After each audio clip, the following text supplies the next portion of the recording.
capítulo 2º do livro Segundo o Espiritismo é abordado a questão do reino não é deste mundo, mostrando claramente a questão da vida futura. Kardec, nessa passagem, aborda o momento em que Jesus foi preso pelos judeus e levado à presença de Pilatos para decidir se ia ou não ser crucificado. Pilatos, então, tendo entrado de novo no palácio e feito vir Jesus à sua presença, lhe pergunta: És o rei dos judeus? Jesus lhe respondeu: Meu reino não é deste mundo. Se o meu reino fosse deste mundo, a minha gente houvera combatido para impedir que eu caísse nas mãos dos judeus. Mas meu reino ainda não é aqui. Disse-lhe então Pilatos: És, pois, rei? Jesus lhe respondeu: Tu dizes, sou rei. Não nasci e não vim a este mundo senão para dar testemunho da verdade. Aquele que pertence à verdade escuta a minha voz. Então Jesus claramente afirma a sua realeza, mas diz que não é rei da terra, porque a terra, ainda no momento em que passamos, predomina a maldade, predomina o orgulho, o egoísmo. E ele então vai nos falar que aquele que testemunha a verdade, aquele que segue e escuta a sua voz, vai angariar um mundo melhor. Nesse sentido, a realeza de Jesus era uma realeza moral, oriunda do mérito pessoal. Não era um título de poder temporal que muitas das vezes os reis da terra, os presidentes, aqueles que detêm o poder nas organizações, passa e de um momento para o outro é esquecido. Mas Jesus detinha então essa autoridade moral tão grande que faz com que perpetue o seu poder até os dias de hoje. Dentro dessa perspectiva, Kardec então nos esclarece, que o ponto de vista que vai permear esta questão é uma ideia clara e precisa que se faça da vida futura, que vai proporcionar uma fé inabalável no porvir, fé que vai acarretar enormes consequências sobre a moralização dos homens, porque muda completamente o ponto de vista sobre o qual encaram eles a vida eterna. Ou seja, a partir do momento que o homem crê na vida futura, ele passa a ter uma fé inabalável.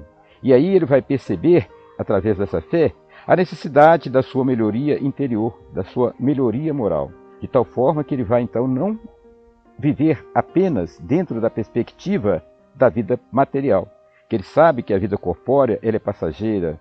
Ele entende então dessa forma as dificuldades, as provas que terá que enfrentar, e ele então passa a não ter mais medo da morte.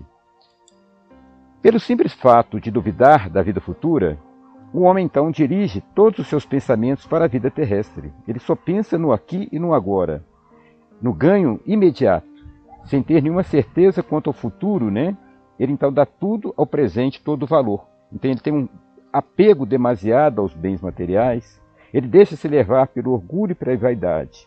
E muitas vezes, quando ferido nos seus sentimentos, ele revida de forma, então, muitas vezes inconsequente, porque ele dá grande importância às coisas materiais. E Kardec continua a falar que poderia se alegar que se o homem não desse valor às coisas materiais, não haveria progresso. Mas ele então conclui que é o contrário, porque nós temos então a lei da conservação e a lei do progresso, que vai fazer então que dentro dessa lei natural, o homem busque a cada dia se melhorar. Ele busca então o seu conforto. Então, por consequente, ele nos mostra que Deus não é contra a riqueza, não penaliza os gozos materiais.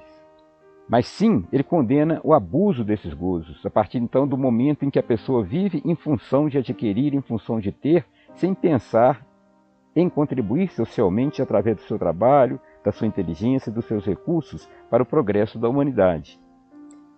E ele então vai concluir que o Espiritismo mostra a solidariedade que vai conjugar todas as existências de todos os seres no universo, Porque dessa forma, como Jesus tem vários mundos sob o seu comando e existem vários mundos no universo, a pessoa então não vai ser apenas terrestre, mas ela vai então comungar de forma universal com outros seres e vendo então todas as outras pessoas enquanto irmão.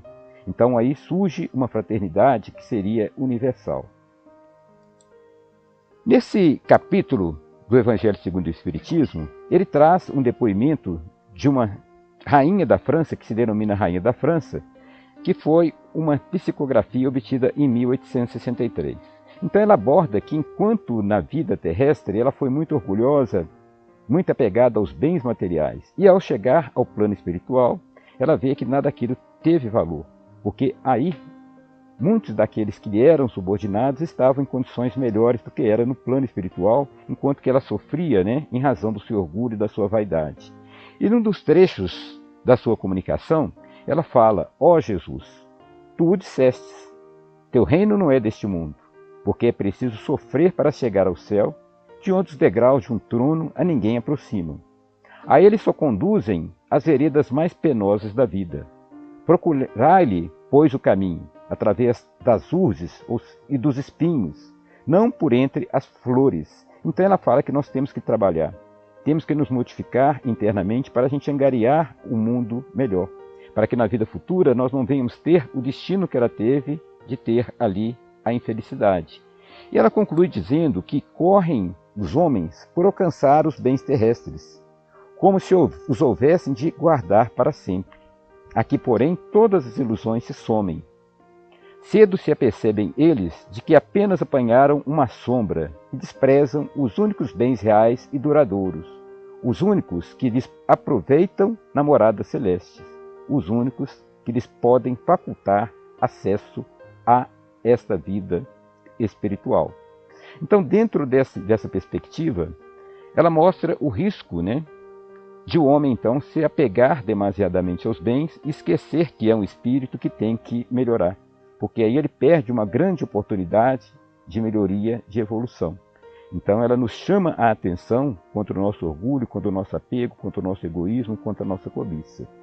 Dentro dessa perspectiva, então, nós encerraremos, essa apresentação. O capítulo traz outras abordagens, mas não é nossa finalidade aqui estar esmiuçando demasiadamente o tema. E que Deus, então, possa nos abençoar e que essas palavras nos sirvam de reflexões.